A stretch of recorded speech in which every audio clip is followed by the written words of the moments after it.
లో 100 డేస్ ఆడింది. ఈ సినిమాతో నయనతార కేరళలో మంచి పేరొచ్చింది. ఆ సమయంలోని డైరెక్టర్ ఫాజల్ మోహన్ లాల్ తో విస్మయంతు బత్తు అనే సినిమా షూటింగ్ మొదలుపెట్టారు. కానీ హీరోయిన్ గా ఎవరూ ఓకే కాలేదు. అప్పుడే మనసినక్కరే సినిమా విడుదలవడం, అందులో నయనతారని చూసి చాలా బాగుందనుకున్నాడు.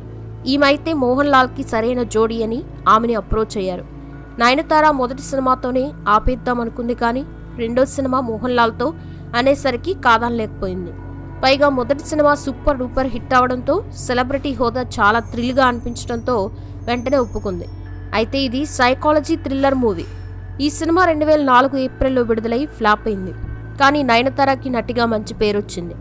ఈ సినిమా టీవీలో టెలికాస్ట్ అయినప్పుడు హైయెస్ట్ రేటింగ్ వచ్చి నెంబర్ 1 ప్లేస్లో ఆ సంవత్సరం ఉందట. మళ్ళీ వెంటనే మోహన్ లాల్ తను నటిస్తున్న నట్టూర్ బావ్ అనే సినిమాలో అవకాశం ఇచ్చారు. ఈ సినిమా కేరళలో ఘనంగా